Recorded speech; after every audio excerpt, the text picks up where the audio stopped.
Typically windy day today, extra windy, but I don't actually mind because this is the wind of freedom, and this isn't a beer of misery and depression and frustration. This is a beer of celebration. I've got a new job. I've had a couple of days off of my current job because I just had to work all the way through the Easter weekend, as is usually the case. So I'm back at work tomorrow, so I've not actually given my notice yet. I'll give them a notice tomorrow, and I'm very pleased about it. I'm absolutely chuffed about it. I'm going to be earning less money, but I just don't care. I want to be happy. I'm working for a little local company, and rather than working in places like McDonald's, Starbucks, Greggs, just to name a few, not my kind of environment at all. I'm now going to be working for a little local family business, and I'm going to be. I had me interview and my trial day yesterday. Luckily, I had this couple of days off. I had my trial day yesterday. They phoned me this morning and said that I've got the job. I'm going to be working in places like equestrian centres, country manors, stables. Far more up my street. I don't know the first thing about horses, but that doesn't matter. I'd much rather be working there than where I have been for the last 4.5 years. I am one happy puppy. Right, excuse that wind. I have got my windshield on. My quality of life is about to go through the roof because it means this new job. It means that rather than finishing at 8 o'clock in the evening, God knows where, in the 3 counties, I'm going to be finishing work at 5:30 every day in the village of Kensworth. Less than 1/4 mile from my allotment. I used to love that back when I was doing my own thing, working for myself. I used to finish work at a reasonable time. I used to come up here in the summer and spend a couple of hours doing some work on the allotment. That's really suffered the last few years. I've not been able to do that, and plus I've had all my weekends stolen off of me. No longer the case. So, the allotment is going to do much better this year. These are my carrot beds, carrots and parsnips, in these old bathtubs. I didn't grow anything in them last year, and if you look back to the last allotment update video that I did, these were a right state. I've actually got them cleared out now. Some nice fresh material in there, ready for me carrots. And what I'm up here for today, I'm going to get these potatoes in. I've got, that's my main crops. They're Sarpo Mira, excellent variety, slightly reddish, slightly red skinned, but extremely blight resistant. I'd say almost blight proof, very nearly blight proof. I've never had blight on them. And also, you get some lovely great big bakers out of those, great big massive fat potatoes. And these ones are my pink fir apples. They're kind of a salad potato, but they're not ready until the same time as the main crops. They're not actually going in today. I need to get some more compost to fill this one up, to replenish it and refill it, and they're going to go in that. My Sarpo Miras, they're going in this bed here. That's ready to go. Now, over the last week or two, I know I've not made any videos for a couple of weeks. It's just because I've been busy up here doing things that really aren't all that worth filming. My second early potatoes are already all in this bed. They've been there about a week now, so another week or two, and we'll start seeing some little shoots coming through there. That's my second early potatoes. My first earlies, they've actually been in these tubs for a couple of weeks now. Let's have a look. I'm not actually really expecting anything to be coming through. Let's have just a little fertile. See if there's anything. No, not yet. Not yet, but the first earlies are in there. I've got all my garlic in. There's all my garlic. There's about 30 of them. They're already in. And also what is crying out to go in the ground is my onions, look. They are quite desperate to get in the ground now, but the other desperate job I've got to do is at home. I need to go home and pot on all of my brassicas. I've got broccoli, swede, cabbages, cauliflower. They're all getting a bit too big for the seed trays, and I need to pot them on. So bearing in mind that these have been growing away for, well, a good couple of months now, I think they'll survive another week. Those tiny little tender brassica seedlings that I've got, I think they'd benefit more from my time today. So I'm going to get those potatoes in over there, and I'm going to rush home and sort out my brassicas. So I won't bother filming putting my potatoes in. That's why I've not made any videos for the last week or so, because I get bored watching it on other people's allotment channels, and I'm not really an allotment channel, you know, I just do an allotment or two. One over there as well, you see. I'll get those potatoes in, and then I might just very quickly show you once they're in, and then we'll get home and start sorting out those brassicas. It's blowing an absolute gale out there, so I'm not going to bother showing you the potatoes.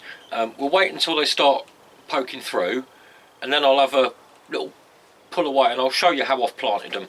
But if you want to see how I do plant them with the old no dig method, just have a look back through my allotments playlist. You'll see it in there.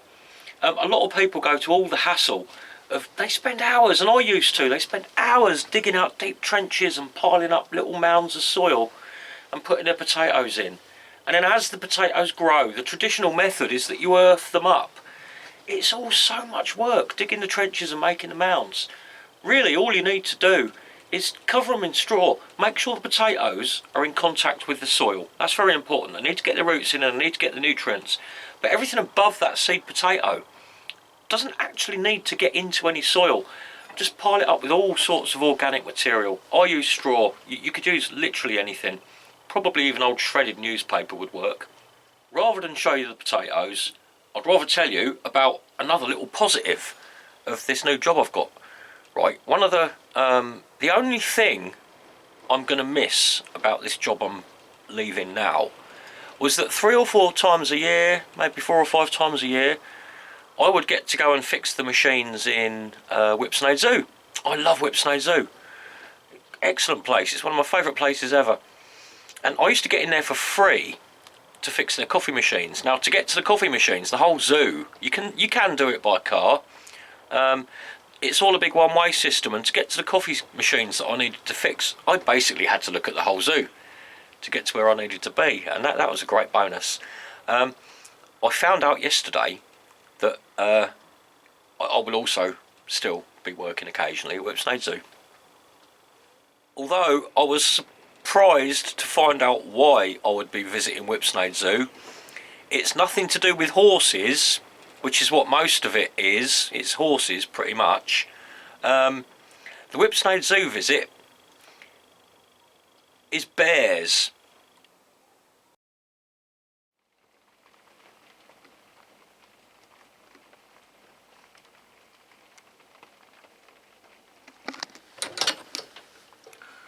Well, that took a turn for the worse.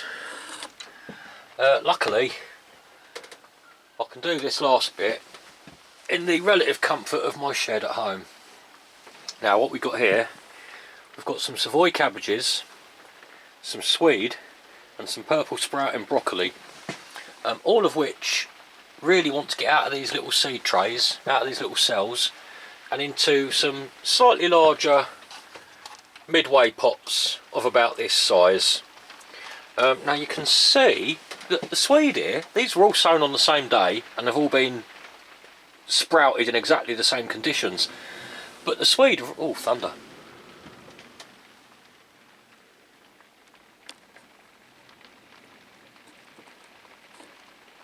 don't know if you heard that. The swede have all gone a bit leggy despite having been grown under exactly the same conditions for exactly the same period of time as the cabbages and the broccoli.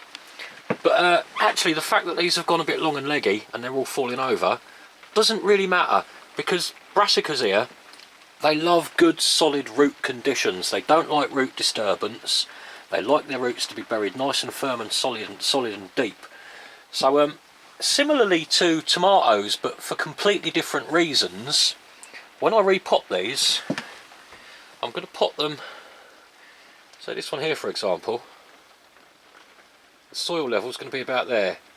All of that is going to be under the soil in its new pot.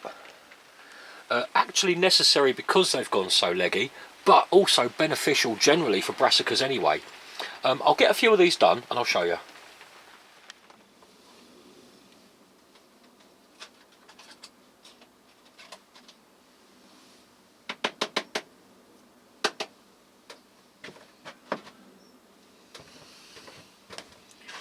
I'm sorry, you'll be needing that end, wouldn't you?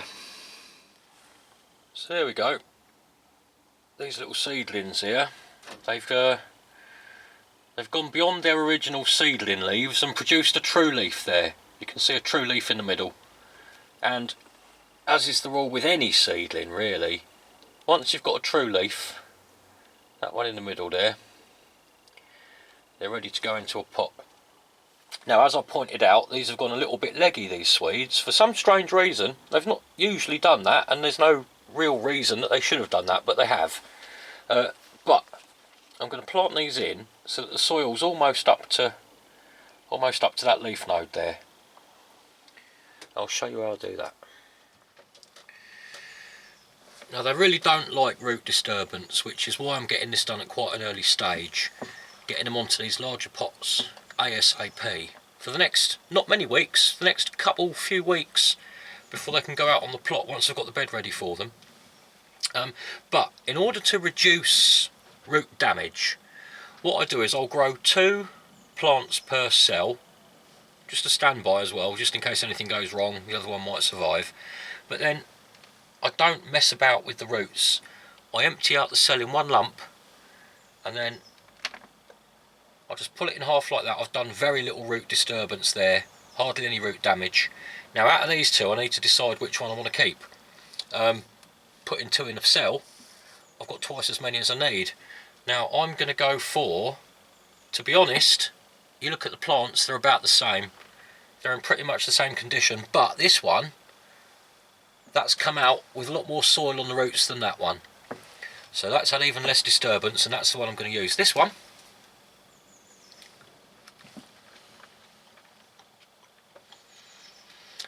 they're lovely, they are. Them little shoots. It's like lettuce with a hint of swede. Really nice. Now, this is the one we're left with then.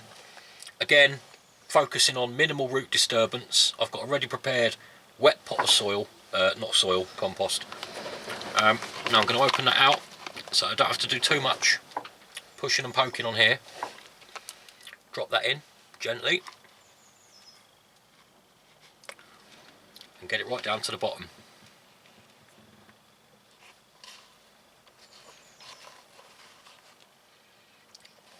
Now I could do with a bit more soil there actually, so I'll knock it out of this one.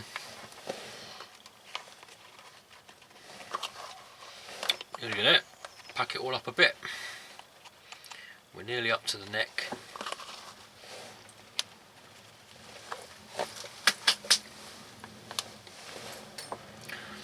And that's what we're left with. So that's buried like, you know, right down to here.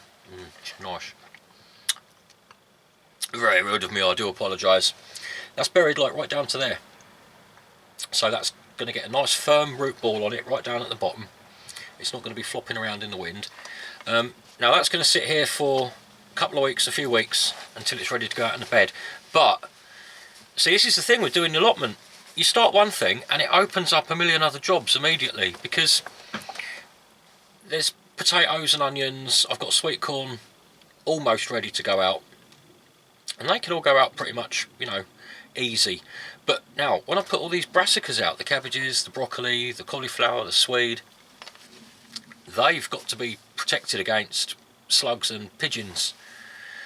So it's quite a lot of work. Although the bed is technically ready for them to go in, protection isn't. Before I can put these in, I'll have wasted all of my work if I put these in without any protection against slugs and pigeons. So that's all going to have to be done. Luckily, there you go, they're only small. That will survive in that pot for a good little while before I have to put it in the ground. And again, when I come to put this in the ground, I'm going to do the same thing, no root disturbance. I'm going to empty it out in one nice big block and just drop it gently into a pre-prepared hole. With lime, of course, you need lime with these. I'll tell you about that when I do it. But there you go, that's what we're doing. Purple sprout and broccoli, we'll get the same. And the cabbages will get the same. And what with my new job, I'm going to have plenty of time for all of this. See you later.